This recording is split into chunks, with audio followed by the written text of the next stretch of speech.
John followed Jamie and Lord Reed from the hall, Ghost walking alongside him. His wolf was acting strangely, almost as if he was nervous, though considering John was too, perhaps it wasn't a surprise. Ahead of him, Jamie tried to get Lord Reed to give them a clue where they were going and why, but the diminutive Crannig man was giving nothing away.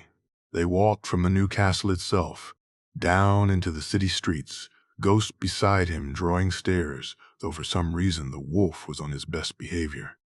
He could see Jamie getting more and more agitated by Lord Reed's reluctance to explain where they were going. Moving forward, John touched him on the back, and when Jamie looked at him, John nodded and smiled, calming him down for now. Eventually, after walking for some time, he saw it in the distance and realized exactly where they were being led. The black stone and crumbling walls were a sharp contrast to the whitewashed buildings nearby. Ahead of them was a gate and 2 guards stood sentry, both carrying tridents that were taller than they were. John looked on as Lord Reed walked forward. The 2 guards were not looking eager to allow them access. It took a while before they finally gave in.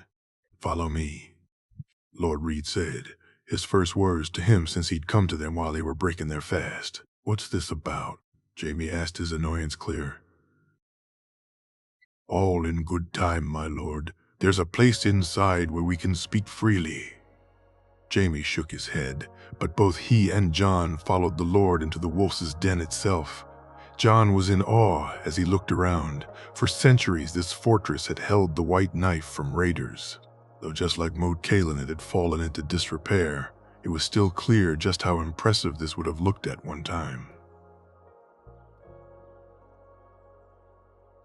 As they walked inside, a man came towards them with some more guards. The man had 1 leg and 1 eye and leaned on a crutch to walk, and yet John could see there was a strength to him. Lord Reed stopped before him and smiled. "Sir Bartimus, it's good to see you, old friend." "Aye, you too, Howland. But what brings you here?" the man said gruffly,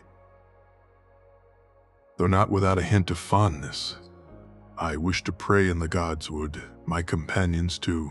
"Very well. I'll see you're not disturbed. You know the way. I'd escort you, but I don't get around as well as I once did," Bartimus said with a hollow laugh. "Why?" "None of us do anymore, Bartimus," Howland replied. Sir Bartimus turned and walked away, and Howland led them onward. Eventually they came to the Godswood. The weirwood at the center was huge, so big that its branches passed through the nearby windows.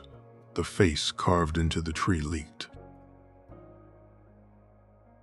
Its red sap, its eyes crying almost as if it looked upon them with great sadness. John watched as Howland knelt before it and began speaking so softly that the words could not be made out. After a few moments he stood up and looked at them. "John, you know what they say of an oath spoken in front of the heart tree?" "Aye, my lord." "That to break such an oath is to risk the wrath of the gods." "Aye. And what do they say about lying in front of one, John?" "That it cannot be done. That the gods will know if you don't speak the truth." John said, and Howland nodded. "I brought you here so you both know that what I said was the truth, and that any oath I swore would be sworn in front of mine own gods." "Very well, my lord," Jamie said, looking to John confusedly. Howland suddenly got down on 1 knee, and John felt his breath catch in his throat.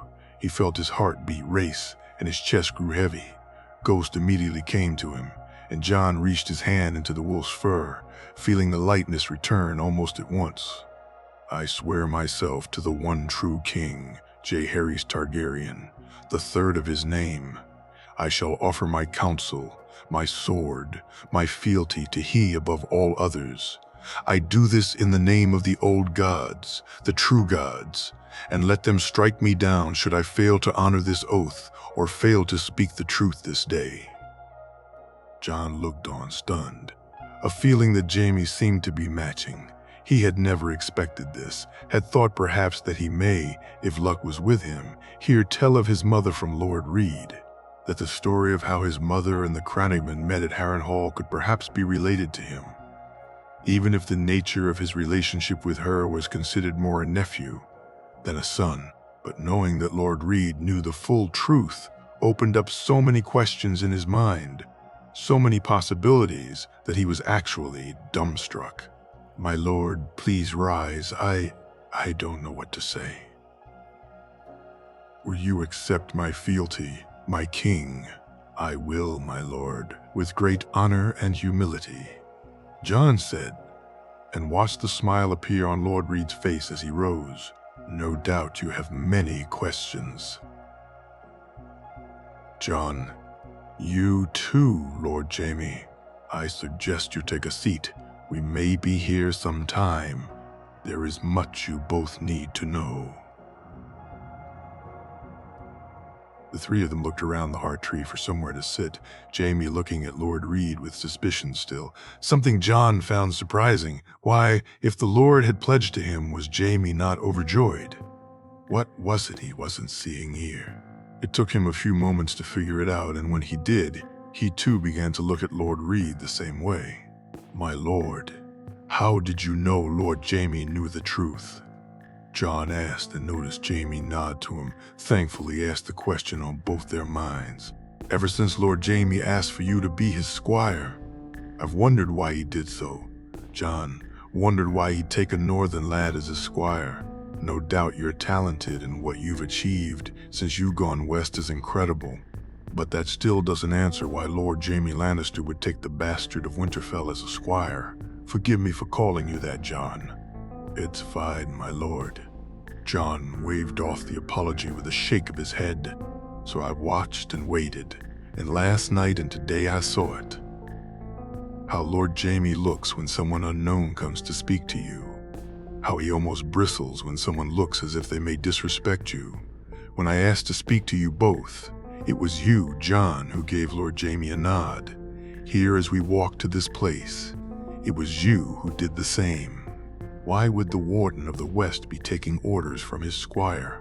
For what reason would he be following your lead? The simple answer is he wouldn't. No matter how highly he thought of him, of you, but for his king, well, that's different." Howland set a soft smile on his face. John nodded and looked to Jaime, who nodded in agreement. They would need to speak together later to see if anyone else was beginning to notice, or was Lord Reed just more intuitive because he already knew John's truth. "My lord, can you tell me of my mother? Of what happened? Can you tell me the truth?" John asked, his voice trembling with emotion. "It would be my honor, John." Howland. He had knelt before his gods and then his king, both feeling equally as right to him. The weight he'd carried deep within him for over 10 years was finally something he need not bear. As he sat looking at John and Jaime, he wondered where he should begin. Harrenhal, the Tower of Joy. Both were as important as the other. Perhaps the beginning would be best, he sighed, and began to recount the worst days of his life. 10 years ago, I made a pilgrimage to see the werewoods on the Isle of Faces, after which I went to Harrenhal, which is where I first met your mother, John. I, the Knight of the Laughing Tree," John said, smiling. "You know this tale?" "Some, my lord, but you lived it, did you not?" John said, and Howland nodded. "Aye, that I did. Your mother was special, John. Strong, determined, and fierce. When I was attacked, she stormed right up to those boys, chasing them off with a wooden sword. She tried to get me to ride against them to regain my honor. But I was no horseman then or now, nor could I joust. So she took it upon herself, rode them down all for honor, something I'm glad to see you replicate."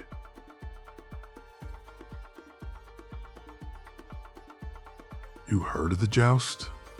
"Aye. Just like your mother you are, lad," Howland said, and watched as Jaime smiled at the boy. "What happened after the joust, my lord?" John asked. "I was close to your mother, John, after she saved me. I spent a lot of time with her, saw her with Robert and with Rhaegar, one who loved her for who she was and one who loved the idea he had of her. There's a big difference, you know, when you see the one you love, see the person you're supposed to be with. All else just fades away. Reason, thought, all of it is somehow lost while you're caught up in the hope."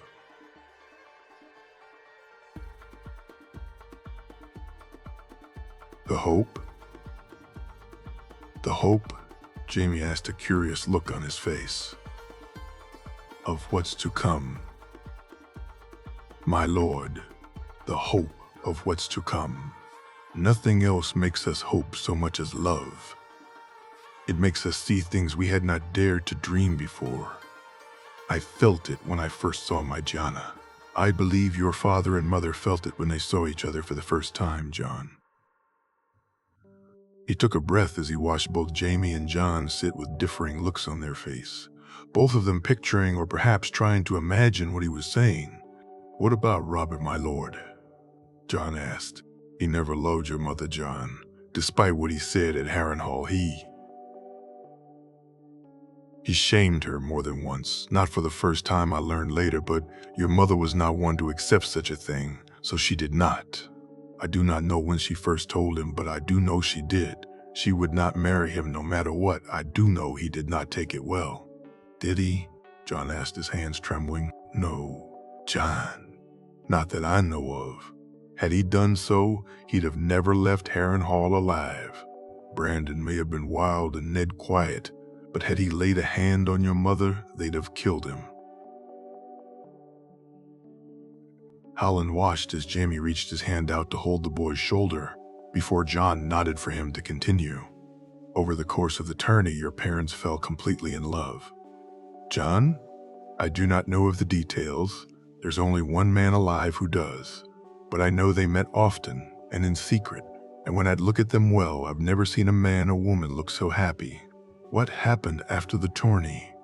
John asked, when Eris gave up his search for the Knight of the Laughing Tree, when the joust was done and the smiles died, as people say.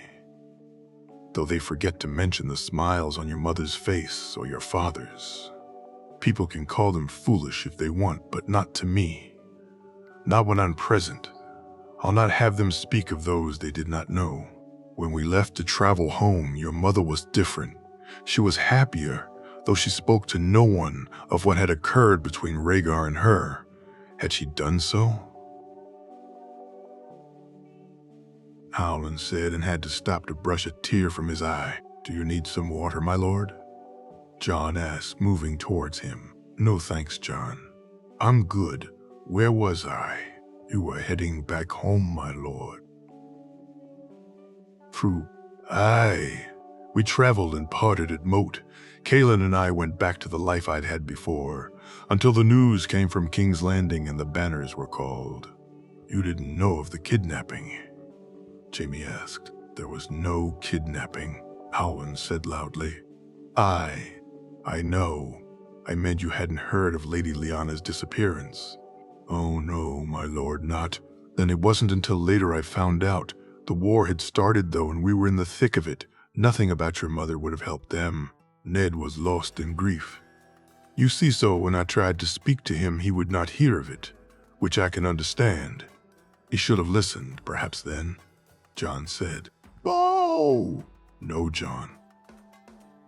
He was not in the right frame of mind to not then, his brother, his father. No, I may have mine own disagreements with your uncle, but on this, I'll not let it be said. Hearing of your mother wouldn't have stopped what came next. He's right, John. War focuses the mind on one thing. Survival. Jamie said, and John reluctantly nodded his head. Before the trident, though, I thought then he might. Robert was. Well, he was enraged and loudly proclaimed he'd kill your father for taking your mother from him. Loudly proclaimed his love, while every night he would even more loudly entertain some whore or camp follower.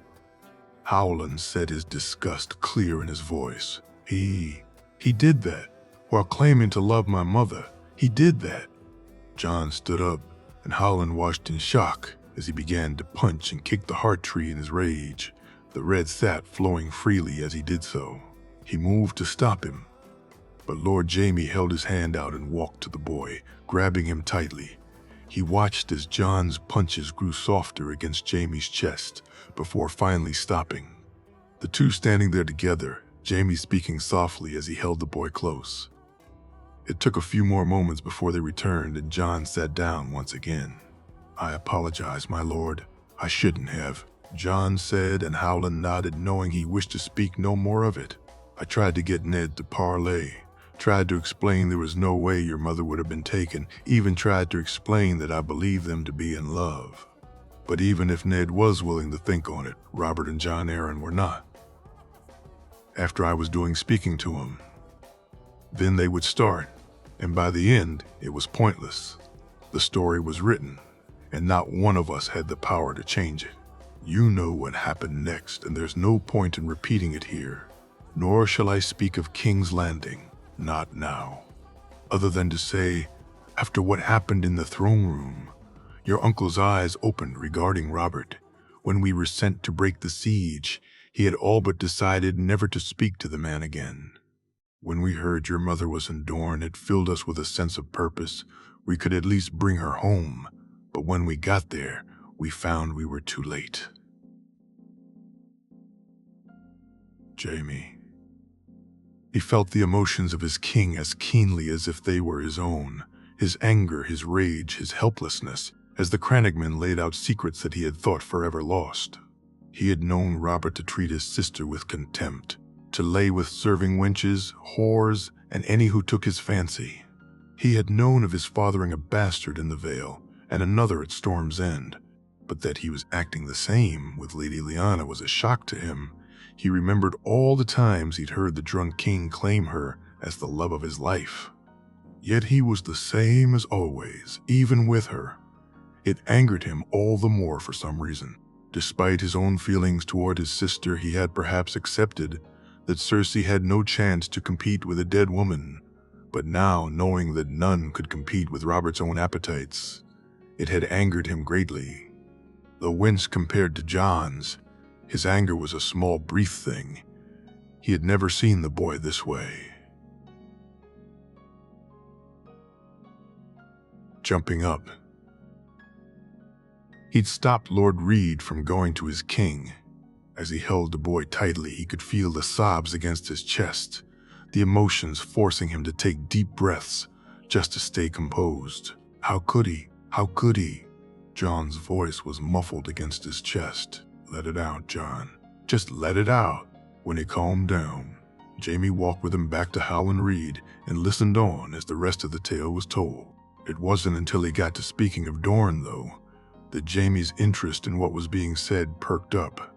Until then, he'd been far too busy watching John's reactions, far too concerned with his feelings to listen too attentively to what was being said. But now he would find out what had happened to his brothers. To Arthur. When we arrived at the tower, 3 men stood facing us, the King's Guard. Your King's Guard. Your uncle, myself, and 5 others, against 3 of the finest knights in the land. One of them, the Sword of the Morning himself. I tried to interject, tried to have them see reason, but tempers were frayed and words were spoken in haste. When the scream came from the tower, all was lost. My mother, she was alive when you got there, John said, his voice near breaking. Aye, she was, which made the situation more desperate and meant calmer heads would not prevail that day. Sir Gerald fell first, though he struck a blow on Martin Cassel which would be the end of him when moments later Sir Oswell took him down. I do not know who struck the blow on Sir Oswell, but it was 6 of us left against Sir Arthur. We had him outnumbered, though it was us who were outmatched. Jaime smirked despite the seriousness of what was being said. 6 blades against the finest swordsman that ever lived. He cut through us like we were nothing, like mere boys against a man. His blade was so quick, so fast that none could get close, and one by one they fell. Mark, Theo, Ethan, William, and then I. Howland said sadly, You, my lord? John asked doubtfully. Howland stood up and pulled aside his cloak, reaching in to open his undercoat and take out his shirt. He showed the scar where the blade cut him clean through the side. Had Arthur wanted him dead, he'd have lain with the others, but for some reason he had let him live. Aye, a wound, though a bad one. I lay down as your uncle and Arthur fought, though it did not last long. My uncle slew him, John said softly. Oh, no, John. He did not. As I watched, I saw Arthur disarm him, and I mistook his intentions, had I not. Then I would never, but I thought he was about to kill Ned. I took my blade and stuck him while he faced your uncle down. The blade cut through his back and out his side, and he fell. You killed Arthur. You stabbed him from behind like a coward. You killed the greatest knight, the greatest man I've ever known, like a damn coward, Jaime said, his voice full of rage. Grabbing Howland by the throat, he pushed him towards the heart tree. Let him die close to his gods, he thought, as he pushed him against it. He could feel a pressure on his arm, a pulling, and he tried to ignore it, but it got more persistent. In his rage, he lashed out only to miss whatever it was he was aiming at. He turned back to the Craddock man, this small, unimportant man who'd killed a legend, this man who'd allowed Ned Stark take credit for killing the Sword of the Morning. Pulling his hand back, he prepared to end him. Jaime is your king. I command you to stop. Jon's voice said loudly, and he deflated almost at once. He killed Arthur. Please. Jon, don't stop me, Jaime said, his pain clear, before he got the chance to reply. Howland spoke. I didn't. Arthur Dayne lives still. What do you mean Arthur's alive? Jon said as Jaime moved away from Howland in shock. He's alive. I swear it on the old gods. Jon looked from Howland to Jaime, who was pacing like a caged animal. He walked over to Jaime and stopped in front of him. Reaching his hand out, he placed it on his chest. He can't be Jon. He'd have never. Had he known, he'd have never. Jaime said, his words tumbling from his mouth. We need to find out what happened, Jaime. Howland's telling the truth, but we need to let him finish. Can you do that? I can. They walked over to Howland, who had regained his composure and his breath. He looked at Jaime warily, but when Jon nodded to him, he relaxed somewhat. After Arthur fell, Ned ran to the tower. I followed a few moments later when I got there. Your mother was. She hadn't much time left, Howland said shakily before continuing. She told Ned what happened, that she and your father were married, how she was sorry it had gone so wrong. She begged him to protect you from Robert, to let you lead the life you should have, to be the man you should be. She held you in her arms one last time, kissed you on your head, and told you she loved you, that you were her dragon wolf. Jaime turned to see the tears falling freely from Jon's eyes. He watched as Jon wiped them away after a moment and bid Howland continue. When Ned told me what he planned, we didn't agree.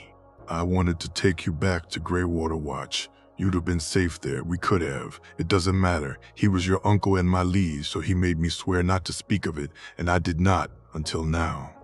Why now? Jaime said, voicing the question he knew Jon would, if he wasn't as upset as he clearly was. I dreamed of Lyanna. She told me to, Howland said. And Jaime saw Jon turn quickly to face Howland, a look of concern on his face. What happened with Arthur? What happened with Arthur? Jon asked a moment later, surprising both Jaime and Howland that this was the question he chose to ask. We needed to bury the bodies, to prepare for your journey and bring your mother home. The midwife was a woman named Willa, and she agreed to look after you. She was from a village a couple of days' ride from the tower, and gave Ned the name of someone he could buy a cart from and get supplies. So Ned rode of, and after tending to my wound, I went to take care of the bodies. When I got to Arthur, he was still breathing. He shouldn't have been. The wound may not have been enough to kill him, but the poison on the blade should have done so.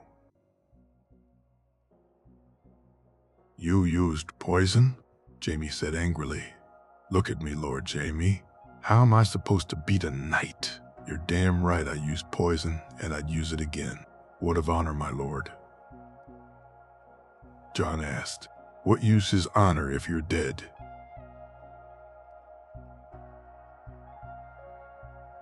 Honor serves a purpose, and it's good to live up to it or to try to, but when you're fighting for your life, the only thing that matters is that you win," Howland said as John looked at him curiously. "So the poison should have killed him, my lord?" John asked. "Aye. How he was still alive I knew not, but he opened his eyes, and the first words out of his mouth made me save him." "What did he say?" John said, looking at him intently. "Are Lyanna and the babe safe?" Both John and Jamie smiled at this, even facing death. Arthur was a king's guard, where another man may ask for mercy or even a clean death. His thoughts were as they always were, with his duty. "I always carry some antidote just in case. Poisoning blades can be tricky, and should someone get a hold of mine own blade during a fight and use it on me, well, it's better to be prepared." So after telling him about your mother and that you were alive and well, we spoke some. I gave him a choice. If he promised to leave and not return unless I asked it of him, if he promised it on his honor, on his king, then I'd save him. If not, he'd leave me with no choice. And Arthur accepted, Jamie said, shaking his head doubtfully. "No. He laughed at me. He actually laughed at me before he spoke," Howland said, remembering it as if he was still there, the image clear in his head as he repeated the words. "You think my life is some precious thing to me, that I would trade my honor for a few more years of that? Of what? I am a king's guard, my lord, and the child is my king. Yet you would ask me to what? To walk away and leave him helpless and without protection? His uncle will protect him. Ned Stark is a good man, and true, but not of the King's Guard. Would he lay his life down for the boy, put him before his very own family? Would he forswear the oaths he swore to the usurper who sits his nephew's rightful throne? If you can tell me that, and call it true, my lord, then I call you a liar and bid you to allow me die. You need to leave, sir, to live. I give you my word here and now that one day I shall send for you. One day when the boy needs you most, I shall send for you. I swear it on the old gods. I swear it on the love I bore for the woman who should have been our queen. For Lyanna, for her boy. You swear it for them? Arthur asked. I do, sir. Then I swear on my honor, not to return until you send for me. I swear it on the old gods and the new. So we came to an agreement. I gave him the antidote, and he recovered. We covered an empty grave, and the sword of the morning was no more. When your uncle came back, we left the tower and gave Dawn back to the Danes before making our way home.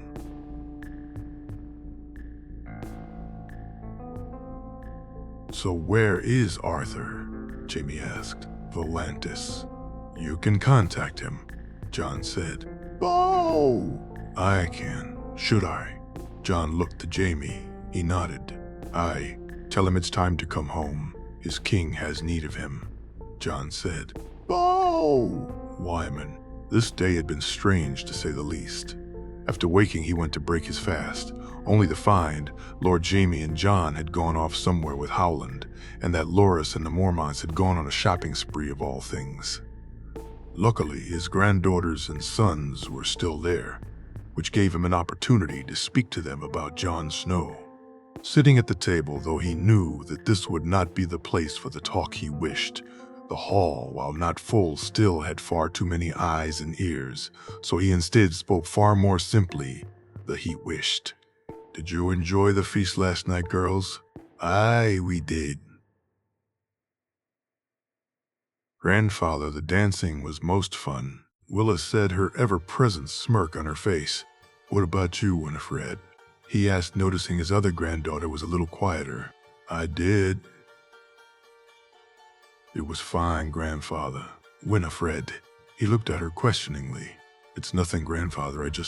I thought I'd get to dance more with John, but Willa and the other girls kept interrupting. She said, scowling a little at her sister. It's not my fault. He was a much better dancer than Loras, Willa said mischievously. You're lucky it wasn't me who accompanied him. I'd have never let anyone else dance with him, she added. The two girls continued to jab at each other, and Wylis just looked on fondly while Wendell looked at him and rolled his eyes, forcing Wyman to give a short snort. After breaking his fast, he asked Wylis and Wendell to his solar. He wished to hear Wendell's discussions with the Karstarks and their own impressions of their guests. So how goes it with young Harrion and Torin? Well, father, I think they can more than cover the shortfall if Bear Island supplies the west. Also, it's far easier to bring it or collect it than it is from some of the other lords. Very well done, son.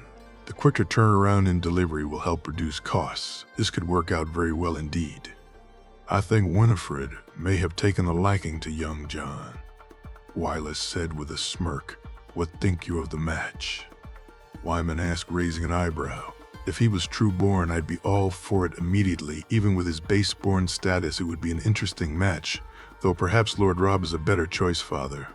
I'm not so sure, but you're probably right. It is something to ponder on. You were right about Lord Jaime's son. Father?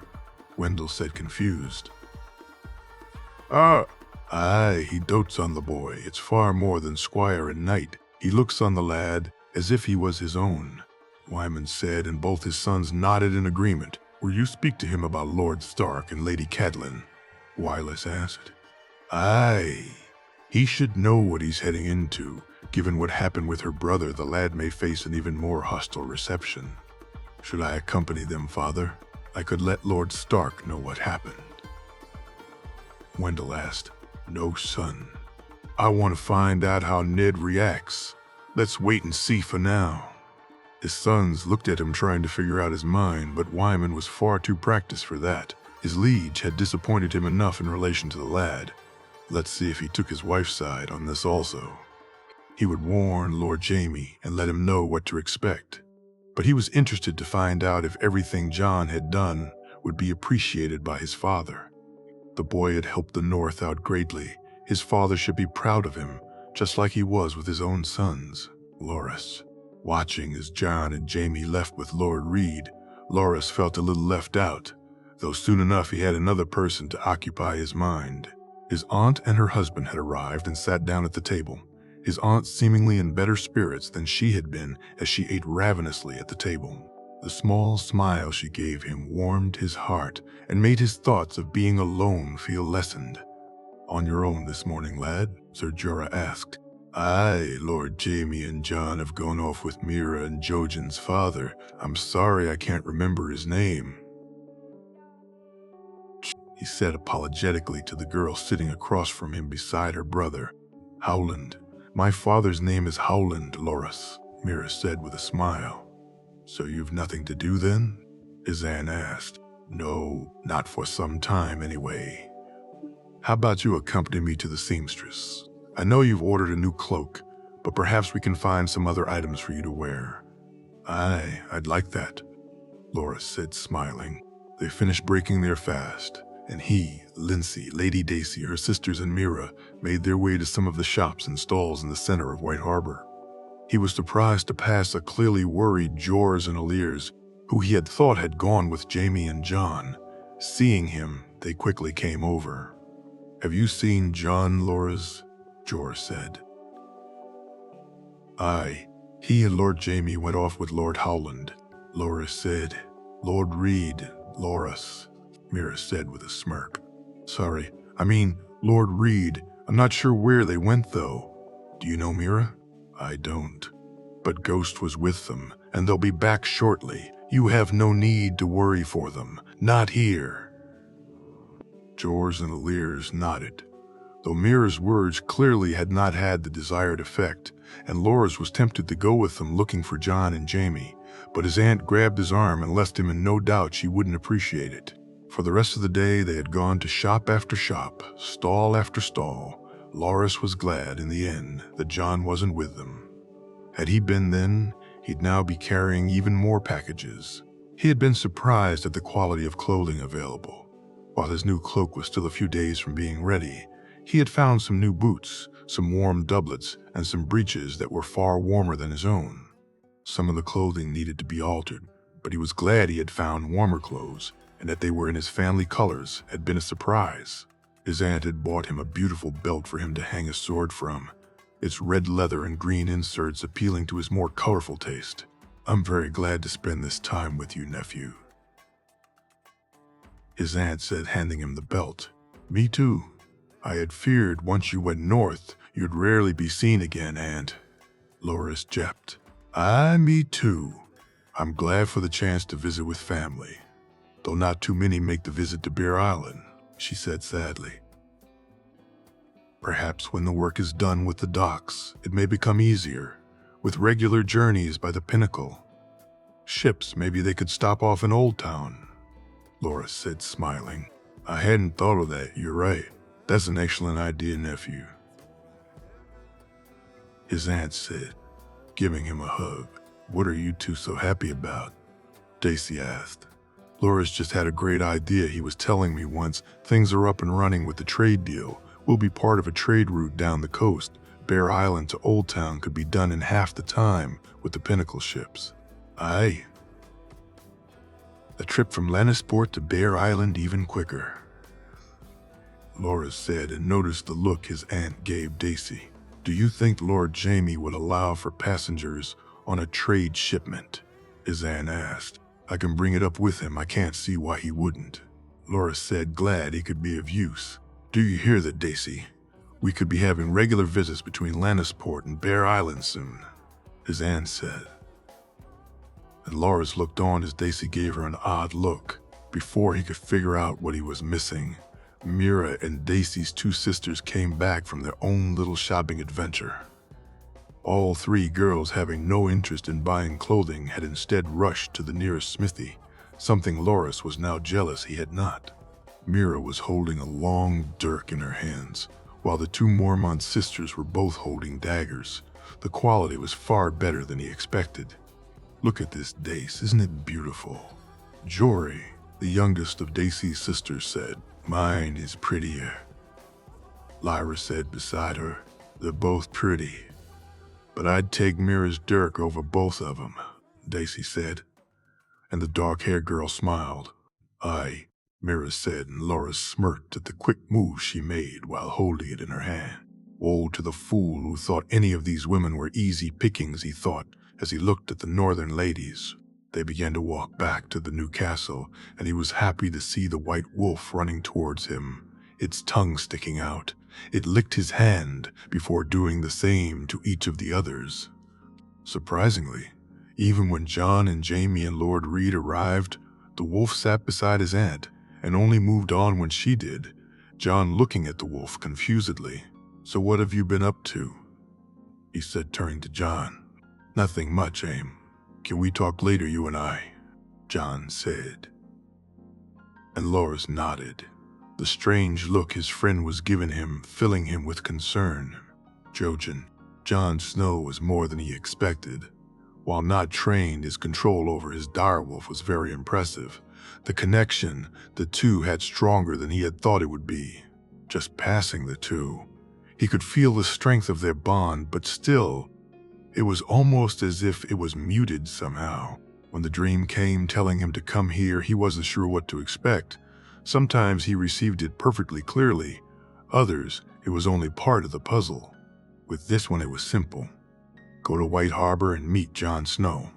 So he had told his father, and for the first time in years, his father had left their home. Traveling wasn't easy on him. Jojen knew that. But the chance to see Jon Snow was something he wasn't going to give up. When they arrived, he had waited, and yet nothing. No dream, no vision. All he knew was he was where he was supposed to be. Last night after the feast, it had changed. He knew now his purpose was to teach Jon how to control his bond with Ghost, and with any other animal he would find as his familiar. The sheer magical power that resonated off Jon was incredible. His own felt insignificant compared to it, his father's minute. It was as if they were mere fireflies, while Jon Snow was the sun itself. He knew his gods had a purpose for the boy. No one would be given that power, unless it was for some grand design. His part was simple. Teach him how to control parts of it, to learn how to warg, to be able to do it at will, that he could teach easily. But he wondered if there was more. Did John see like he did? Did he dream? A part of Jojen thought he didn't, hoped he didn't. For it took a lot to see those things. Magic usually had a price. His gods had shown him this. It weighed heavily on him, but on John he sensed no weight at all. So maybe he was the only one. The thoughts of being alone filled him with both fear and a sense of sadness. For no one else to be able to understand you was a horrible way to spend a life, or as much of one as you were allowed to have. "Why didn't you come with us?" Mira said, walking into their room. "I didn't feel up to it." "You should have come." "It was fun, Jojen." Mira said, a sad smile on her face. I know. We'll have plenty of time to get to know everyone and have lots of fun on the way to the wall, Mira." "What? Why are we going to the wall? Does Father know?" "No, not yet. But I'll tell him when I see him next. Don't you want to see it?" "To see Winterfell?" He said, a note of excitement in his voice for once. "Aye. But why are we going, Jojen?" "I have to teach John, Mira, teach him how to use his gift." His sister just looked at him before shaking her head. He knew she'd accompany him anywhere, but it still made him sad that she did so out of concern and love more so than out of want, that her own feelings usually got put to one side in order for his. She deserved better than that, and he almost cursed the gods for giving him this burden. "Come, I think they're doing some sparring in the yard," Jojen said, trying to do something Mira liked for once. "You hate sparring," she japed. "Aye, but I like watching my sister put silly boys in their place," he said, and got a laugh in return. "Very well, let's go, brother, Jaime." After hearing what Howland said, they had begun to walk back. The small lord was still speaking, but it was all just noise to Jaime as he was trying to come to terms with everything he'd learned. Arthur was alive and would be coming back to Westeros, coming to see Jon, to see Jaime. What would he think of him, of what he'd done? Would he still think him a brother, even though Jon had tried to put a brave face on it? The things they'd learned had affected his king, so on their way back he told Howland he needed to speak to the boy, and he and Jon went to find somewhere to talk. Why Jon had picked the docks, though he had no idea. But they walked to the edge of the water and watched as ships were unloaded.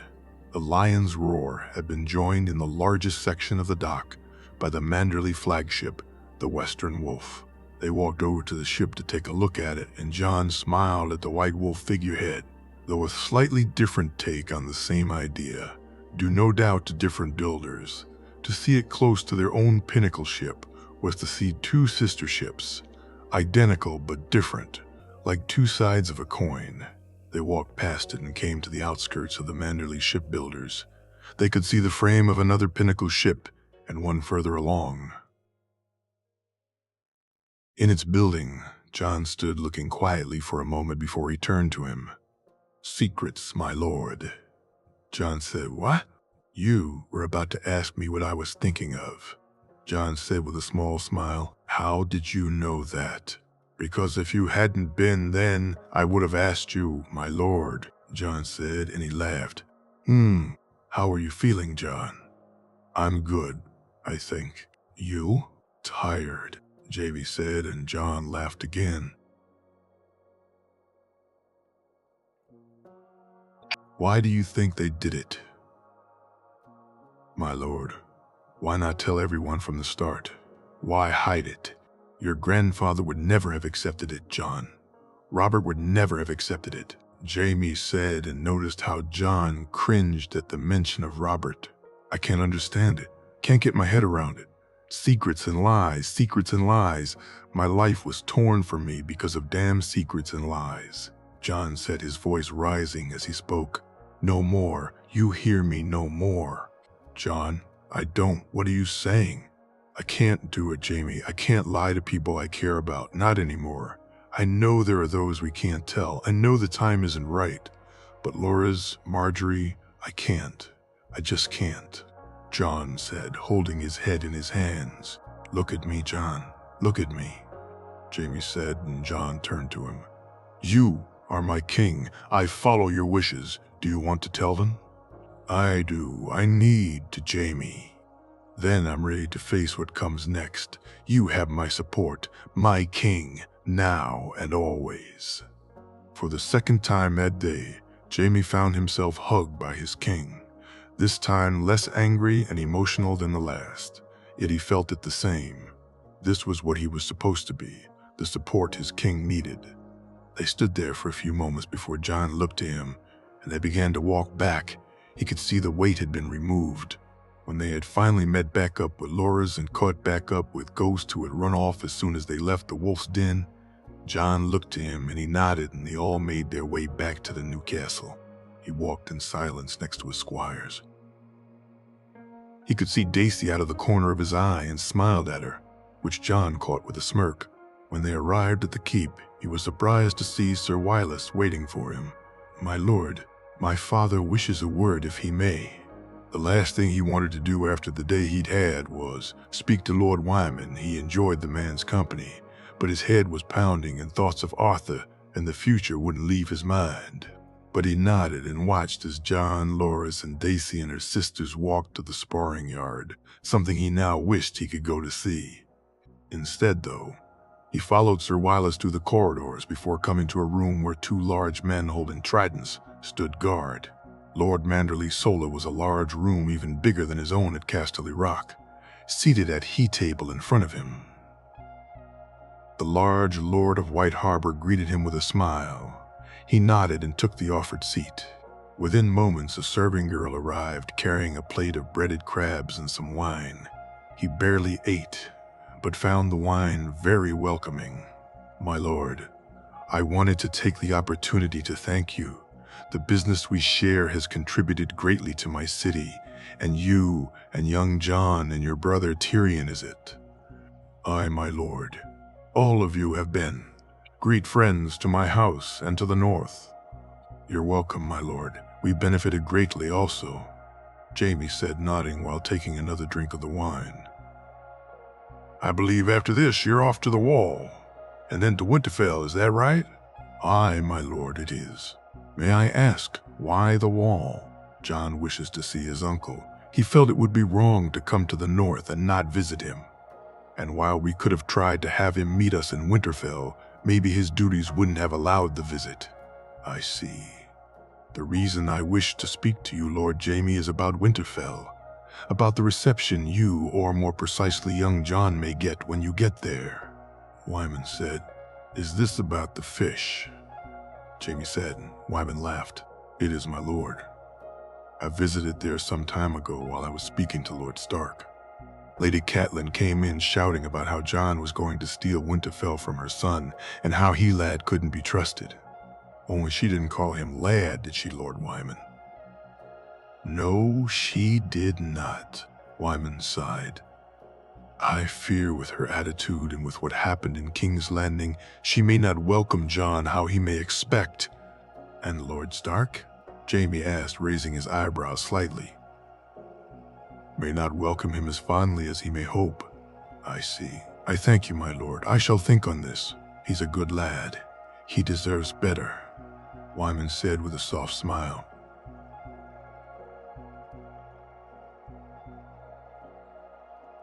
"He has better, my lord," Jaime said as he got up to leave. "But what he deserves is everything." Jon. Arriving at the sparring yard, Jon was surprised to see the small Jon and the two Karstark brothers engaged in a spirited spar. Ghost sat down by his feet as he watched the large Umber Lord move swiftly around the Karstarks.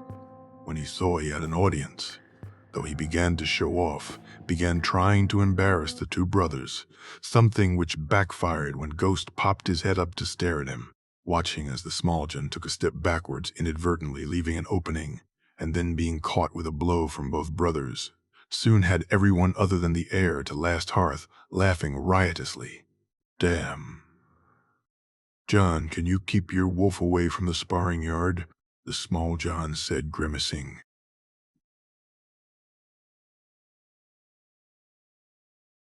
No ghost would miss his good friend, wouldn't ye, fella? Go to small Jon Ghost. Keep him away from me." The small Jon's voice rose far higher than a man's should, causing even more laughter. "Aye, you're right, Ghost. It is much better staying here with me than going to the scared man."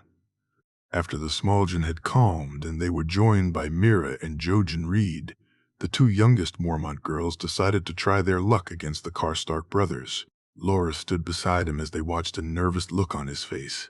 He'd been stupid and should have been more subtle, telling him he wished to speak to him. He turned to his friend and gave him his most reassuring smile before the spar began in earnest in front of them. Just like their sister, both Mormonts favored the mace, watching them wield it. John was sure that they must be given them as soon as they're born on Bear Island. The Karstarks were strong but slow. Both of them put far too much into swinging and not enough into moving, and it didn't take long for them to be caught out and defeated. Loras looked to him, but John shook his head. His mind wasn't in the right place to spar, and he worried he could lose control. Instead, it was Mira Reed who offered to face Loras, and John tried his best to talk his friend out of it. Despite her size and the Krannogmen's lack of standard martial training, the way she moved and picked up a trident should have given Loras pause. Whether it was the crowd or even Loras trying to prove something to the Northerners, John couldn't talk him out of it. He could hear the sniggers beside him from Daisy and her sisters, at the confused look on Loras's face at both Mira's stance and choice of weapon. The spar itself was over far too fast, and John could almost feel the embarrassment that Loras felt at being defeated, not by a girl. His friend had seen enough to know how talented and fierce anyone could be. But in the ease and quickness of the loss, Loras had moved forward, raised his sword and thrust, which Mira had parried. She had then thrust the trident, and Loras set himself to parry. But at the last moment she pulled it back, twisting it. She used the prong to take Loras' legs from under him, and he soon found himself with the trident at his neck. "I yield," Loras said before Mira offered her hand, which he was happy to see. Loras took with no issue. "Are you sure you don't wish to try, John?" Mira shouted to him. "I was reluctant before, now even more so," John said to loud laughs. "Some other time then." Perhaps on the morrow." They watched another couple of spars before John asked Loras to come with him. It was time to tell his friend the truth. They walked past the sparring yard and found a quiet corner of the keep where some plants had been laid. He looked at Ghost, who took up a position where anyone coming towards them would be faced with a direwolf, which hopefully would put them off venturing closer. "Loras, what I'm about to tell you, no one can know, not yet. I need your word on this. You can't speak to anyone about it, not even your family." "John, you have it. You don't even have to ask. I'd never betray a confidence. You know that." I do. But this is beyond that. Should this come out, Loras, it could mean my life," John said, and watched Loras pale. "What is it, John? What's going on?" "Lord Stark is not my father, Loras," John said, and heard his friend gasp. "But that can't be. Everyone knows of you. I mean that you're his son." I know, but it's a lie to protect me, or at least I think it was," John said before shrugging. "My father was Rhaegar Targaryen, my mother Lyanna Stark," John said, and felt relieved saying it out loud. "But that can't be. Oh, John, I'm so sorry. Loras said, clearly disturbed. It took John barely a second to realize why. No, Loras, it wasn't like that. They were in love. They were married. But he was already married, John. The marriage was annulled. Ilya was happy to do so, I believe, though I'm not certain," John said, and wondered why he'd not considered that before. Had he been so wrapped up in his own head that he'd never thought that maybe Ilya had been set aside against her will? "So you're the heir to the throne. Wait. You're going for the throne, aren't you?" Loras said, his excitement taking John from his thoughts. I am. Robert, John Aaron. They stole the throne from my family. They are the reason my mother, my father, my brother and sister and their mother are dead. They're running the realm into the ground. I intend to take back my birthright with fire and blood. I'll stand by you, John. You know I will, if you wish it.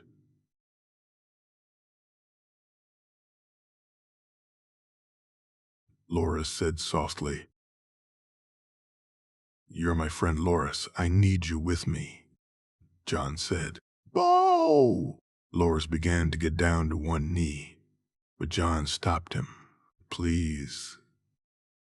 I want to. One day soon, Loris. Let me speak to your family first, to Marjorie first. Don't pledge to me until then. Just be my friend, please. John said, looking to Loris. I have been and always shall be your friend.